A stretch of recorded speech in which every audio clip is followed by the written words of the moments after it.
The Chiefs' passing attack in particular is going to look different in 2022. How do they adapt, and how do they keep the all-important Patrick Mahomes ready to fire and ready to win ball games? We're going to get into that today on Locked On Chiefs. From the land of the free and the home of the Chiefs, this is the Locked On Chiefs podcast. Welcome back, everybody. It is Friday. I hope that you're ready for a good weekend. We're going to get into really what everything comes back to with the Kansas City Chiefs today. Thanks for being with us and making us your first listen. Check out another show from the Locked On Podcast Network for your second listen. We would appreciate that. And you can find us anywhere on any platform for free, including YouTube, where you can like, sub, and hit the bell right now. That will help all of us. You stay informed and we keep rolling. Lot going on. We're going to get into it. I'm Ryan Tracy, the founder of Rogue Analytics and Performance Consulting and NFL33.com. You can check that out as well. Appreciate your looking at both of those because right now it's league-wide conversation, but about how the Chiefs are going to adapt. That's going to be the topic of the day, I think, for a while. It really is. And my name is Chris Clark. You can find me over KC Chiefs Corner. Thank you for listening. We really do appreciate all of the new subscriptions we've been getting on YouTube and iTunes. So thank you very much for those. Do appreciate if you go ahead, like, sub, and hit the notification bell on YouTube and any iTunes reviews. We appreciate those as well. Lots to talk about when it comes to this offense and how things are going to play out for the Chiefs going forward. Yeah, I mean, it's about adaptation all the way around. And I fully admit that I've been focused on the defense because there's been so much investment in that from the draft. But when we take a big step back and look at the team as a whole, it is about how do you compensate for what we saw last season in taking away the deep ball, taking away Tyreek Hill in a lot of situations. Obviously, Tyreek has now been shipped out. They have to retool and redesign their passing offense in a lot of ways. Now, I still think they're going to have four vert concepts that they rely on, because they do have enough speed, I think, to still exploit those. But it's going to come down, to me, to pass distribution rather than that wait, take a big shot. Play, take another big shot. That's kind of like the big seismic shift that I see coming. I definitely think it could come down to pass distribution. I think that that's something that is going to play a big part in how this offense is going to move going forward. I still think that they take their deep shots, and I think that Andy Reid tries to get MVS and Hardman going downfield early and often for a lot of the season, just because I think that that is going to play against what teams are going to expect them to do. Yeah, I hope so. I think there's significant options with those two guys to really stress the defense in what is a different way. I just can't see, because of what we've seen over the top, more about the defense than than the Chiefs personnel, just not having the viability of those deep shots as often. So I think it's about coercing the defense into coming down. It's about taking your time. Now with what should be 4, 5, maybe even 6 deep at the wide receiver spot on top of Travis Kelce, it allows you to distribute the ball more, and that pulls down the whole defense. And I think that allows you for the shots, but I would like to see the shots be more deliberate but less frequent in order to make them more successful in my mind. Well, and I think it's just going to depend on how it plays out during the season. I'm very curious to see how defenses play this new Chiefs offense, because it's going to be different than it has been in years past. Without Tyreek Hill, you're not going to have defenses near as scared of the speed that you're going to have on the field. So maybe they're going to get more one-high looks at times early in the season, because teams don't fear Hardman and MVS like they feared Hill in the past. See, I don't think that's what's going to happen. I think coordinators think they found the pill to stop Mahomes, not necessarily Tyreek Hill. I think it's Mahomes that they're concentrating on with those deep shells. I think they feel like they've found part of the answer, and they're going to stick with it until they're forced to move away from it. And I understand where you're coming from. I guess where I'm coming from is the fact that I think Kansas City has gotten better across the board at wide receiver. Obviously, number one is a different scenario, but they've improved at the 2, 3, 4 receiver roles, and that's going to open different things up, and offenses or defenses are going to have to take into account what those guys can do, and they're going to have to defend that. Yes, they still have to stop Patrick Mahomes, but if you keep 2 safeties deep and you continually get beat by a guy like Juju, who's going to be doing a lot of in-cutting routes and around the line of scrimmage type work, especially Sky Moore as well, and add in Travis Kelce, you're going to get killed. It may be more of a dink and dunk type thing, but you're still going to get killed. Yeah, but I think they've learned that they're better off making them complete 4 passes and dink and dunk down the field in order to be in striking distance. I don't know. Well, and I guess what Maybe my defensive coordinators will outthink themselves. my argument though is that Kansas City didn't have the receiving threats that they have this year, last year. So they didn't have anybody to fear last year. Where I think they have more receiving threats this year that are going to put more fear into defenses. They're not going to have to. They're not going to be able to take away Tyreek Hill. They're not going to be able to take away Travis Kelce with double teams. They're going to be having to defend 4 guys in routes. That's a big difference. Yeah, and that's just bodies on bodies. And I think that is the advantage that the Chiefs need to double down on trying to exploit. That comes down to specific route combinations, techniques, etc. We're going to get into some of that because I'm not sure who's going to be the emerging player that's going to be the leader in the pass catching category. But if I wanted to put that action down, I could do it at BetOnline. There are props all over the place about who could be not only the Chiefs' leading receiver, but Sky Moore is a candidate for Rookie of the Year. He's in the rankings there on the offensive side. George Kalafdis is in the rankings on the defensive side to be Rookie of the Year. Trent McDuffie, I think, strangely enough, is farther down, but he's still out there. And you can get all these props and all this information, all the lines that you need to put your money out there in a smart way that gives you the best chance at a profit over at BetOnline because they have it all there, including the other sports as well. You know, NHL playoffs are going on right now. You got the NBA, there's baseball season. There's all kinds of things that you can bet on. You just have to go over to their website. It's brand new and it's easy to get to even from your mobile device. It's BetOnline where the game starts. So adaptation to your opponent is what we saw the league do to Patrick last year. So what does Patrick do in order to adapt back? Well, I think that's one thing that he's working on this year. And I think that if you watched early on in the season, he ran into a lot of sacks and he put his linemen in bad positions and he didn't feel out the pressure where it was going to be coming from, when it was going to be coming from. And if you watched closely throughout the rest of the year, through the second half of the season, he really changed the way he was doing things. He stayed more in the pocket. He gave his linemen chances. He trusted them to do what they were supposed to do. And for the most part, it worked out really well. I think that's what part of this whole passing game and how this is going to change. If they can get somebody plugged in at that right tackle position that they feel comfortable with and that Patrick feels comfortable with, this offensive line is going to be something that should give Mahomes maybe 3 to 4 seconds, multiple plays on a drive. And I think that's going to be something that's going to make Kansas City's offense really tough to defend. Yeah, I agree.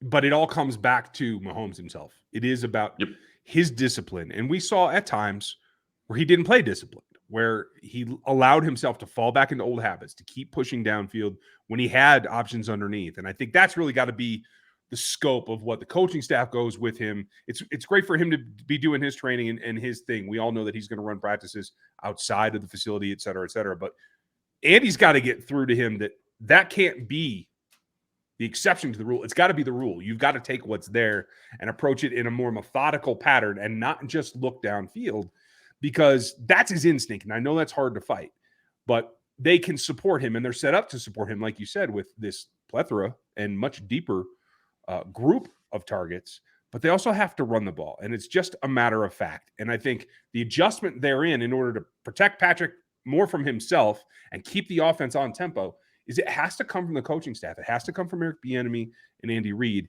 in the play calls. I think they have to reduce the number of RPOs in this offense on any given game, unless it's a specific matchup that they like. And that's the formula for success.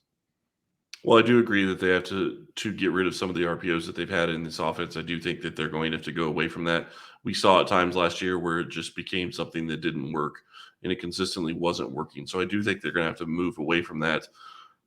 Andy Reid is Andy Reid. He's never been a guy that's going to be running the ball very much. I still don't think that's going to be what he's going to do. What I would like to see him do is not necessarily run the ball a ton, but get back to what he did before. Use the screen game, use the flat type passes to the running back, use the running backs at the backfield to run routes, and use that as some of your runs, because that's going to open up other things down the field as well. I like the concept, and I agree with you that would certainly work. But the problem with any screen call is there's a backside dig or a backside over that Patrick's always going to be looking for in the back of his head. And I think that, again, puts the decision-making in Patrick's hand when sometimes you just have to protect him from himself and make sure that the offense is addressing what the defense is doing, not what Patrick wants to do. And I think the only way to do that is to call straight runs.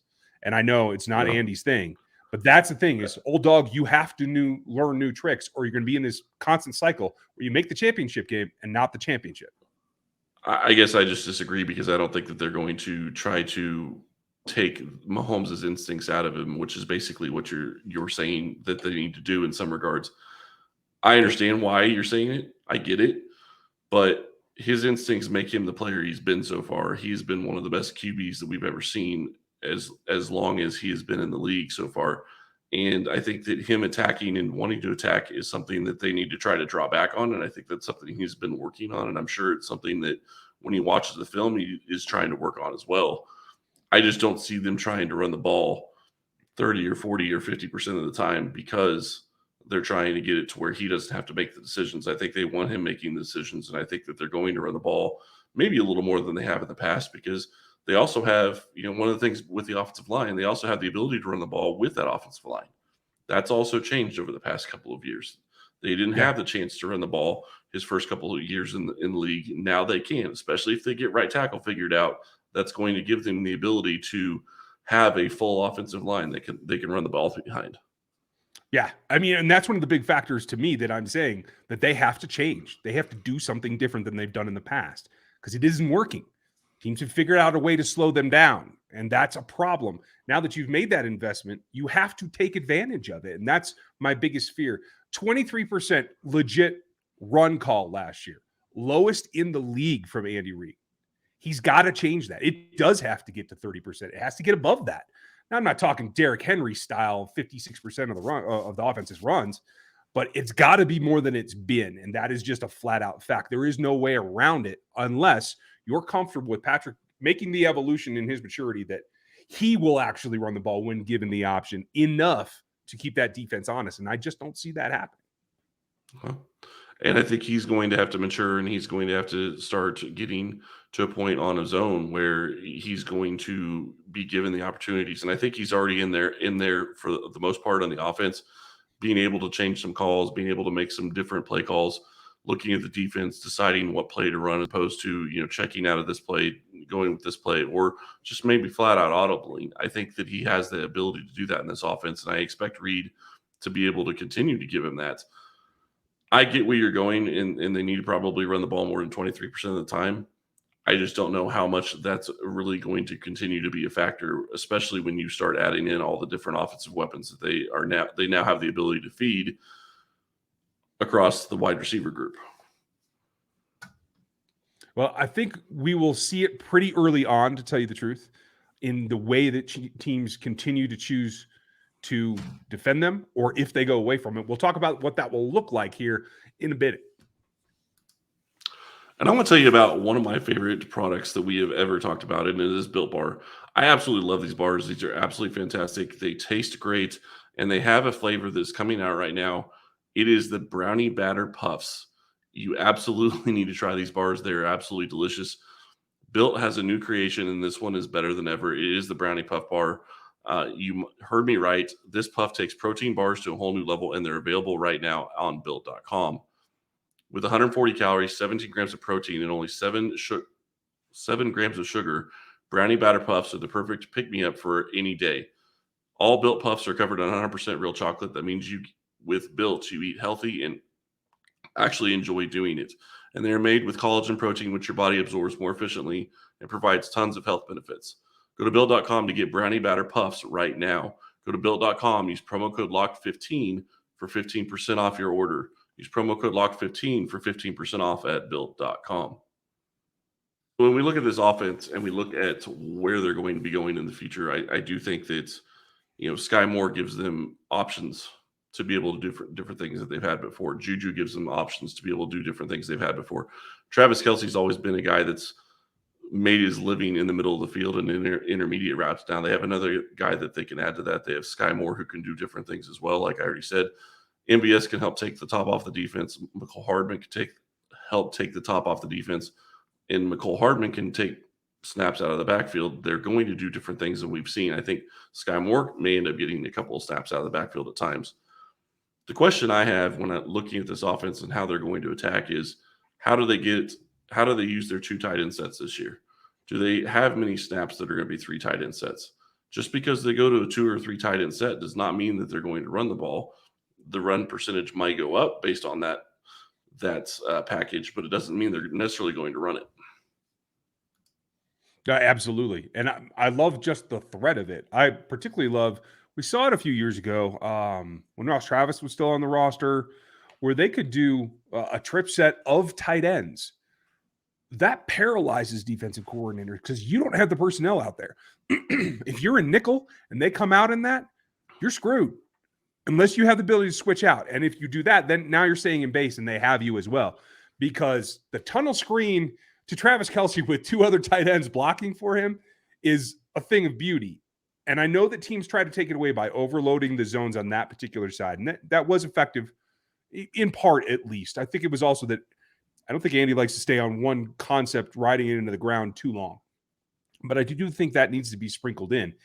And that's the big thing for me, is the expectation is that teams are going to, I think still, at least in the first quarter of the season, maybe after 4 games, teams start to get smart. But I think they're still going to line up and play 3 deep a lot and play zones over the top. So for the Chiefs, it's mostly about, I feel, finding the holes. In particular, I think at the linebacker level, like you said, with Juju, Sky coming across the middle, and Travis. I think that that's going to be the really interesting part, is can they identify and adapt and attack the under zones? Because that's how they can get the ball into the hands of the playmakers with Yak, and that will affect what teams do over the top of the shell. Now, if they only rush 3, you have to take the ball to the run game more. It's a little league level adjustment. If they're only rushing 3, you just got to run it. There's times when you just have to do it. But the big thing is going to be about how often do they get only 3-man rushes, and what does Patrick choose to do? I think the drags, the crossers, like you said, the intermediate ins, those are going to be big routes. But how does Andy then adapt his route combinations? Because I think that will be key to success past the first 4 weeks. Well, and I really wonder, when you start talking about them dropping 8 into coverage, I really wonder how Andy Reid's going to attack that. I understand the conventional wisdom says that you run the ball, and I get it. But I can't imagine Andy Reid's going to allow defenses to continue to do that to this team and take the ball out of Patrick Mahomes' hands, because that's the entire reason they do it. They want them to run the ball. So I think he's going to be coming up with concepts that's going to still allow Patrick to pass. Maybe it's quick passes. Maybe it's getting the ball out quickly and getting into different spaces. I don't know how he's going to do it, but I think he is working on things this year after seeing what they did last year, to where you're not allowing defenses to dictate what you do because of the way they're playing. I certainly hope that this is the way that it works out, because I think this year is the year that if Andy's made the adaptation to what they're doing, he can shift it back to what they want. Single high, more man, the things that they can exploit. And I think in that evolution, I know Andy's getting up there in age, but I think this camaraderie between him and Mahomes in particular, I know EB's in the mix there somewhere as well, but those 2 guys in particular, I think, have enough of a bank of plays that if they see that shift, if the Bills come out and play their zone and the Chiefs pick it apart with the underneath stuff and they go to man and they start making adjustment and they go to single eye, I think flipping the switch back to the deep attacks on those singled up defenders is a whole lot easier than what we've seen the progression in the opposite. So it feels like, to me, then you have the best of both worlds. No, and you definitely do. And I think that's all still going to be part of the offense. You have to remember his playbook is insanely thick. They have hundreds, if not thousands, of plays that they could choose from and that they could have for any specific game. So I do think that you're going to be seeing situations where they realize what they have to attack, they attack it, and maybe it opens things up down the field or in other areas. Who knows how they're going to attack and what they're going to open up. But everything I saw last year And everything that I've seen them do with Mahomes so far in his career is they want him to have the ball in his hands. And if you look at how Cincinnati played Kansas City, they did what they could to try to take the ball out of Mahomes' hands. I can't imagine Andy Reid wants to play into that and run the ball more, even though it might be the best option at times. That's my big question is Andy learned to be as creative in the run game as he is in the pass game? Because that's what you're going to have to do. Because guess what? It didn't work so well last year, did it? So you have to make some adjustment. They weren't ready for it, and I think that's what made it work. I expect after a full offseason, they're going to have tricks up their sleeve ready for those types of designs. And the first couple of series of the season, they may come out and they may still get it, and they may not do very well the first couple of series.